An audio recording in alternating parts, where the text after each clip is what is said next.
Oke guys, kali ini kita akan mengomentari berita ya, kan bahas tentang masalah banjir yang terjadi di Bali. Nah, untuk mengetahui konteksnya, mari kita bersama simak beritanya. Kita mulai videonya. Pemirsa, hujan lebat yang mengguyur Bali sejak Selasa Hmm, pagi hingga membuat Pulau Dewata kebanjiran. Warga menyebut banjir ini adalah yang terparah seumur hidup. tuh, Bukan hanya paling soal parah. intensitas hujan tinggi, persoalan sampah juga menjadi Oh pemicu tuh ya, terjadinya masalah banjir di Bali. sampah juga Banjir termasuk. besar yang melanda Denpasar dan sekitarnya membuat beberapa akses jalan terputus, tidak sedikit Tuh, bangunan separah yang itu. jebol hingga menyebabkan korban tewas. Lalu Tuh. bagaimana mengurai benang kusut sampah dan banjir di Bali?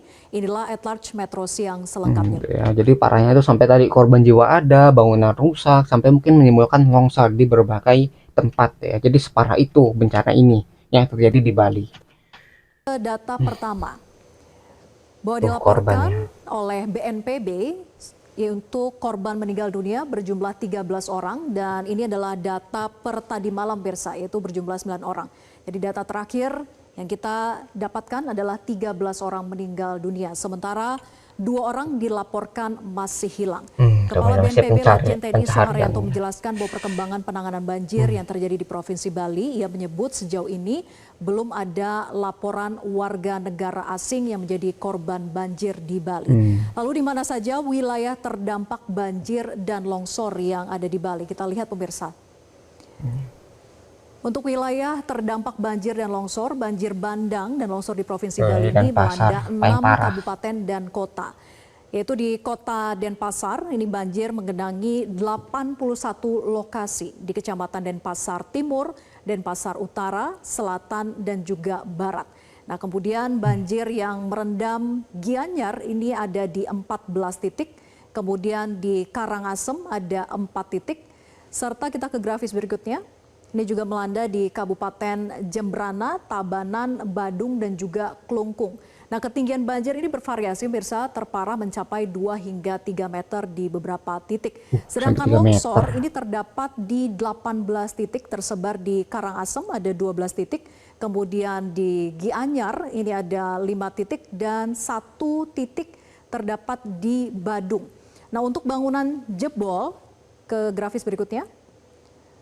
Untuk bangunan yang ambrol ini ada 16 titik pemirsa, yakni di Gianyar ada 2 titik, kemudian di Badung 2 titik, Karanganyar ada 11 titik, dan Denpasar 1 titik.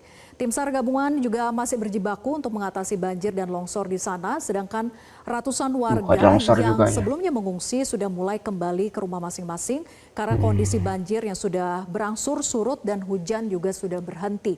Nah, lalu mengapa pemirsa hujan deras itu melanda Bali? Kita ke grafis Ini berikutnya. alasannya kenapa nih ya? Disampaikan oleh Balai Dibahas nih. Besar Meteorologi, Klimatologi, dan Geofisika (BBMKG) wilayah 3 Ini Denpasar BMKG nih. mengungkapkan bahwa aktifnya gelombang ekuatorial Rossby di wilayah Bali dan sekitarnya inilah yang mendukung pertumbuhan awan konvektif penyebab hujan lebat. Perubahan Ia iklim nih ya. menambahkan bahwa kondisi tersebut juga didukung oleh nilai kelembapan udara tinggi dari lapisan permukaan hingga lapisan 500 milibar.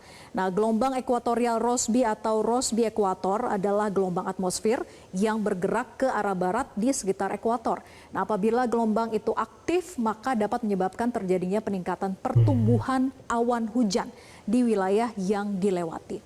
Nah, sebetulnya Oke, jadi dari iklimnya itu ada perubahan. Sehingga tadi kan kita masih September nih.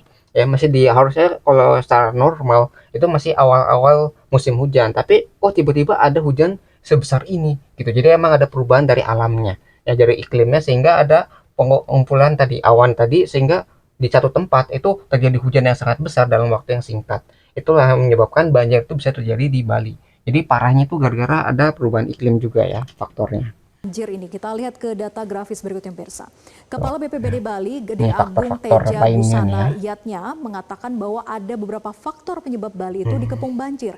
Yang pertama adalah persoalan intensitas hujan yang Nah, itu ya tinggi gara-gara sejak Selasa iklim pagi tadi ya. sampai dengan Rabu pagi. Artinya kurang lebih sampai dengan 24 jam terjadi hujan di sana dengan intensitas Seharian. hujan yang tinggi pemirsa.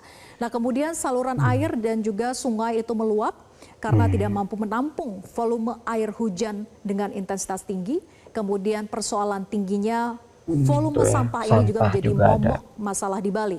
Dan yang terakhir adalah dampak masifnya pembangunan yang semakin banyak ada di Bali, baik itu villa, perumahan ataupun Tuh juga ya.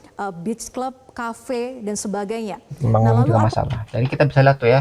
Jadi ini kita bisa tuh ada 4 faktor yang kita ditampilkan. Yang satu itu faktor alam ya, faktor alam ya kita nggak bisa prediksi, kita nggak bisa ngatur, dan itu kita hanya bisa menerima gitu ya. Dan selebihnya adalah faktor-faktor manusia tentang saluran airnya gitu. Jadi saluran air tuh gimana caranya untuk menyalurkan supaya nggak menggenang satu tempat gitu. Nah itu juga bisa di preventif.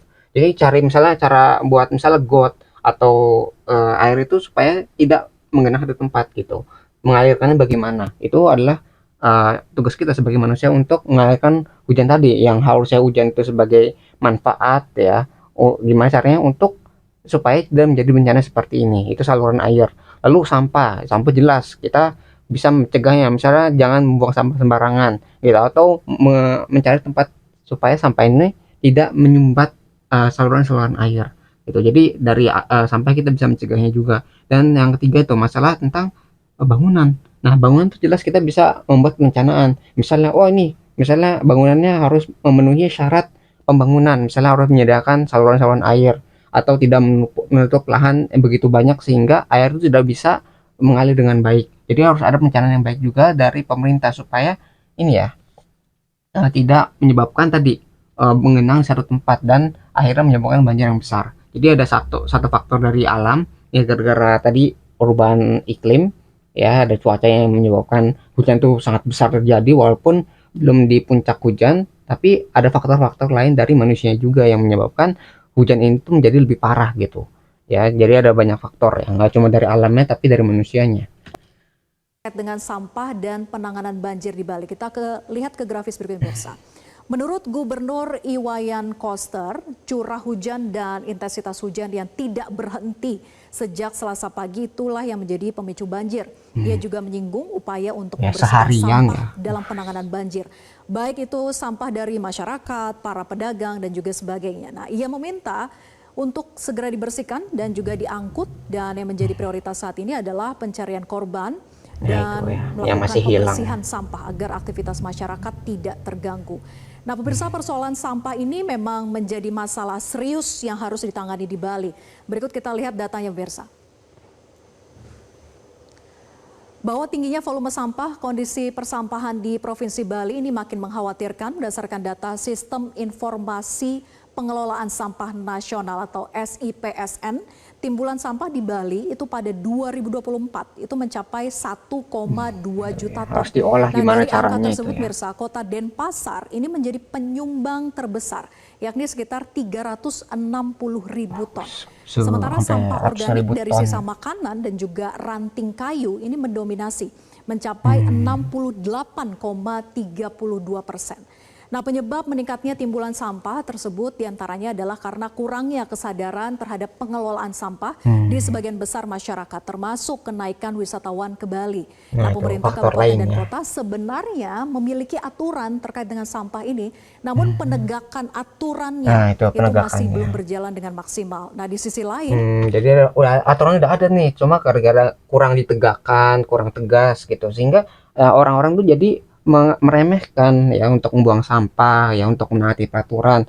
Nah, ketika nggak ada yang menegakkan ya kayak gini jadinya. Warganya itu jadi apa ya, kurang tegas, kurang apa ya, disiplin, pemerintahnya juga kurang ada pengawasan. Itu jadi banyak pihak yang bertanggung jawab, dari warganya yang membuang sampah dan pemerintahnya yang tidak mengawasi dengan baik.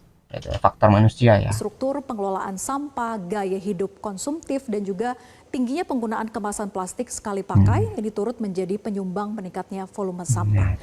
Pemirsa, beberapa tantangan penyelesaian masalah sampah di Bali yakni overkapasitas TPA, kemudian juga keterbatasan lahan serta peningkatan volume sampah setiap tahunnya. Untuk mengatasinya, paradigma pengelolaan sampah di Bali itu harus mulai bergeser dari sistem linear berbasis TPA menuju ekonomi yang sirkular yang berkelanjutan. Nah, yang tak Pengelolaan kalah sampahnya. penting memobilisasi partisipasi masyarakat untuk mengurangi sampah dan mengolah sampah organik di sumber atau di tingkat komunitas. Pemirsa, Iya itu. bencana banjir dan tanah longsor ini harus menjadi momentum perbaikan Ya, atau wake up evaluasi. call bagi semua pihak. Diperlukan duduk bersama oleh semua stakeholders terkait untuk mencari solusi jangka panjang. Bali harus diselamatkan bukan hanya untuk hari ini tetapi untuk generasi yang Ya, akan ke datang. depannya juga. Jadi itu ya, jadi banyak masalah ya dari masalah sampahnya gitu. Kalau sampah itu tadi ada pengolahan misalnya dipisahkan antara yang organik sama yang non organik, yang misalnya sampah plastik sama sampah bekas makanan. Misalnya kalau yang makanan tuh bisa diolah di masing-masing rumah tangga, diubah menjadi pupuk. Nah, kalau menjadi pupuk kan nanti nggak menyumbang sampah yang lebih besar di TPA-nya gitu ya. Jadi tempat pembuangan akhirnya itu tidak terbebani terlalu tinggi. Jadi hanya mengolah sampah plastik. Ya, sampah plastik itu mungkin bisa diolah lebih baik lagi, diolah di recycle ya supaya sampahnya itu tidak menumpuk di satu tempat, diolah menjadi bahan yang berguna. Misalnya plastik yang ini nih, oh bisa di recycle nih jadi plastik daur ulang gitu kan, itu kan menjadi pengurangan sampah yang bagus. Dan masalah konsumtivitas dari masyarakat juga berpengaruh, jadi sekali pakai ini langsung dibuang, sekali pakai langsung dibuang. Nah itu nggak cuma terjadi satu hari, tapi kan bayangin berbulan-bulan sampai bertahun-tahun, sehingga sampai itu yang awalnya numpuk makin numpuk, dan akhirnya ketika ada banjir seperti ini itu semuanya tersumbat gitu. Jadi ada masalah tadi dari masalah alam ya, gara-gara hujan yang tinggi dalam waktu yang sangat singkat. Bayangin 24 jam seharian hujannya besar, di waktu seperti itu ya airnya menggenang dan menyebabkan tadi longsor di berbagai daerah juga. Dan itulah yang menyebabkan tadi faktor alamnya. Dan kalau misalnya faktor manusia tadi masalah sampah, masalah bangunan, ya masalah tata lokasi dan pengairannya itu juga harus diperbaiki sehingga kejadian ini tidak terulang kembali di masa yang akan datang. Nah, mungkin itu yang bisa kita pelajari dari berita ini. Ya, kalau misalkan tertarik dengan sumber videonya, itu link sudah saya sediakan di deskripsi video. Nah, mungkin sekian yang bisa saya sampaikan. Semoga video bisa bermanfaat. Kurang lebih mohon maaf. Kita ketemu lagi di pembahasan selanjutnya. Insya Allah.